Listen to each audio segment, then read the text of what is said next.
தேவன் ஒரு விஷயத்த உங்கள்ட்ட இருந்து பிரிக்கிறாரு அப்படின்னா, அதுக்கு ஒரு பெரிய ரீசன் இருக்கலாம். அந்த விஷயம் உங்களுக்கு தகுதியா இல்லாம இருக்கலாம். தேவன் உங்களுக்கு பெரிய பெட்டர் பிளான் வந்து வச்சிருக்கலாம். எனக்கு புடிச்சது எல்லாம் என்ன விட்டு போயிருது.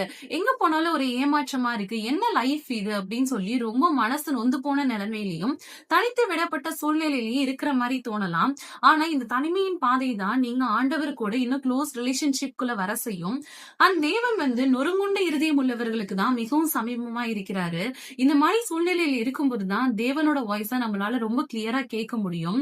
தேவன் உங்கள இப்படி வேறு பிரிச்சு எடுக்கிறாரு, இப்படி தனிமைப்படுத்துறாரு அப்படின்னா, தேவன் உங்களுக்கு கொண்டு பலத்த வல்லமையான காரியங்கள செய்ய போகிறாருன்னு அர்த்தம்.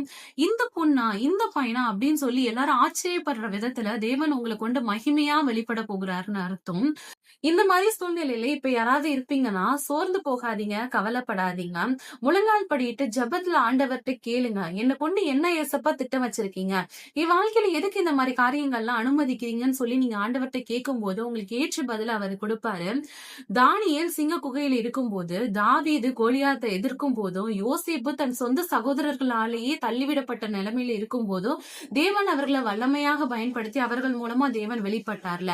அதே தேவன் தான் இப்போ உங்கள பயன்படுத்தி உங்க மூலமா நெறைய பலமான காரியங்கள செஞ்சு, உங்கள் மூலமா அவர் மகிமைப்பட வல்லவரா இருக்கிறாரு.